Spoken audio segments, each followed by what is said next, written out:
Tapi sayangnya hidup tetap menuntut diri untuk berjalan walau berdiri sendiri. Semua apa yang dilakukan untuk belajar menjadi diri yang lebih baik. Inilah cerita tentang seorang jiwa yang mungkin juga pernah ada di dalam diri kita. Barangkali kita semua pernah berada di titik yang serupa. Gue Fatir. Saat ini gue lagi menempuh kuliah sambil kerja.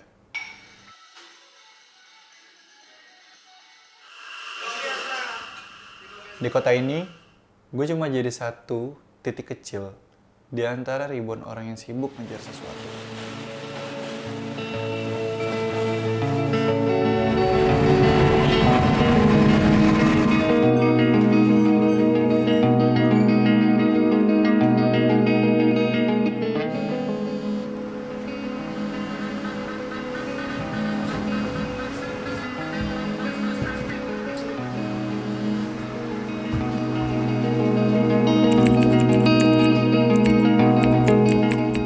Nama saya Raffi, sekarang sibuk kuliah semester 6 jurusan Manajemen Produksi Siaran di Sekolah Tinggi Multimedia Yogyakarta.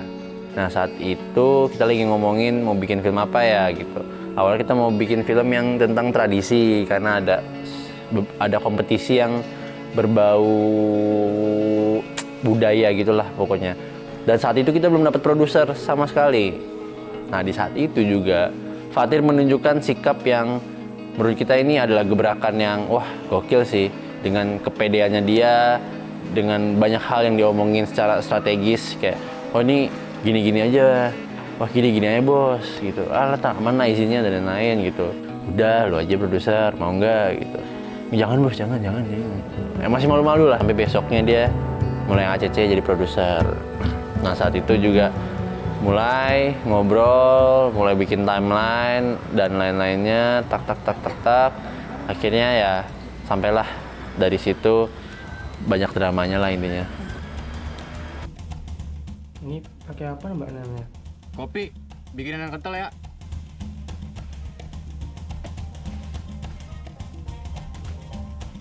Pakai gula gak? Gak usah.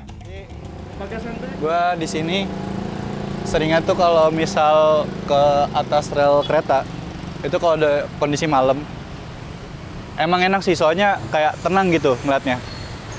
Lu ngeliatin pemandangan dengan kondisi lagi banyak pikiran, lu ngerokok, itu tuh enak banget jujur. Dan rasanya tuh lepas gitu loh, semua pikiran lu bisa jalan. Udah nggak ada lagi tuh rasanya mumet, sakit kepala segala macemnya, semua hilang, bener-bener hilang.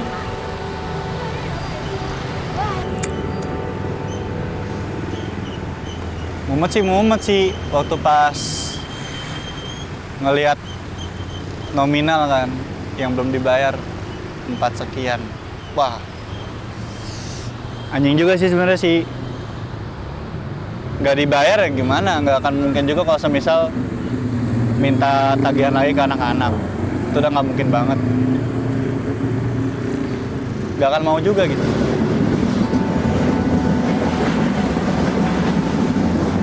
Juga sedikit apa ya, jadi bumerang juga buat saya dan beberapa temen kayak kok segini ya impactnya ya kayak padahal gak expect aja sih bakal merubah dia sebegitunya, terutama buat saya dan Raya gitu yang ngajak dia kayak padahal kita nggak pengen sebegininya sampai dia harus pada akhirnya kan dia mencoba cari kerja dan juga sekarang kan juga part timer dia kan. Gue sebagai produser mau nggak mau harus berani nutupin dong, harus berani ngambil jalan dong. Apalagi jalannya selain gue tutupin sendiri, nggak ada lagi. Kenalin, aku Adele, dan aku pertama kali kenal sama Fatir itu ketika masuk kampus. Pastinya aku teman sekelas dia di kampus, tapi pertama kali aku lihat Fatir itu waktu PKKMB dan kita mulai kontak, kita mulai friends itu sejak awal semester 1 di kampus gitu. Itu orang yang apa ya, orang yang penuh tekad, cuman mungkin dia banyak distraksi dari luar. Dari awal sebenarnya aku berteman sama Fatir itu sebelum dia ingin bekerja, aku udah bilang ke dia kayak hati-hati ya kalau misalnya kamu mau kerja. Aku tahu kamu punya sesuatu hal yang harus dikejar saat ini dan kamu punya tanggung jawab. Aku juga bilang ke dia, hati-hati karena kuliah kamu bakal jadi taruhannya. Nah, setelah itu dia masih berpikir-pikir untuk kerja itu. Dia masih memilih-milih kerja yang mungkin dia nggak akan terganggu kuliahnya. Dan akhirnya ya udah, di saat itu juga gue mikir, gue berarti harus nyari kerjaan nih.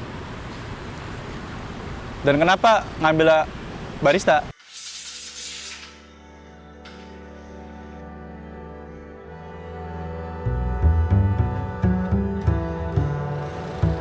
Karena yang paling banyak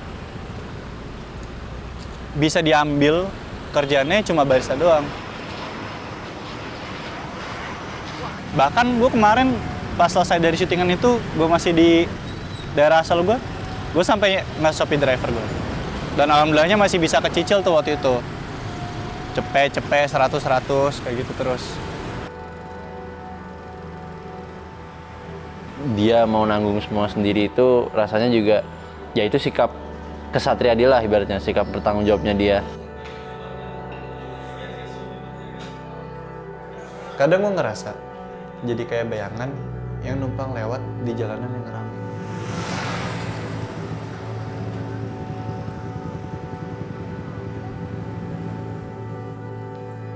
Nggak kelihatan, nggak kedengeran juga.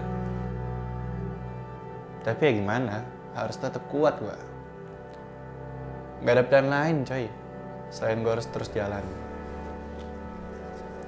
Pas malam, gue tuh sering duduk diem, nanya gitu ke diri sendiri, ini arahnya bakal kemana nih? Kuat juga ya? Tapi ya entah ya kenapa, setiap harinya tuh gue tetap bangun ngelanjutin hidup gue yang emang udah jadi takdirnya gitu. Mungkin karena ada bagian kecil dari diri gue yang belum mau nyerah, yang masih percaya bahwa semua ini pasti bakal ada artinya.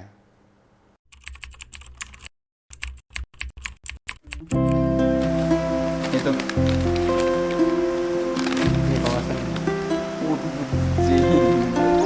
Segini tak bayar. 250. Jam berapa bayarnya? 1:30 malam. Gue pikir tuh kuat itu soal lu nggak pernah jatuh gitu.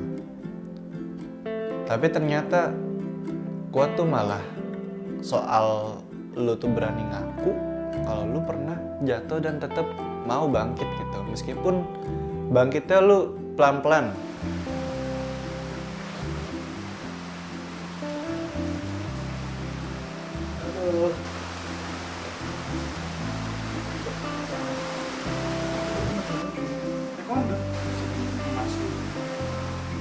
Hidup emang gak pernah janjiin jalan yang gampang, yang mulus.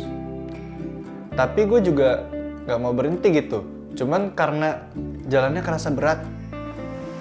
Sekarang gue masih jalan. Belum nyampe kemana-mana. Tapi gue tahu setiap langkah kecil yang gue ambil itu tetap ada arahnya mau kemana. Dan kalau suatu saat nanti semua ini gue berhasil dilewatin, gue bakal bilang ke diri gue yang sekarang, makasih ya, udah gak mau nyerah, tetap mau jalan.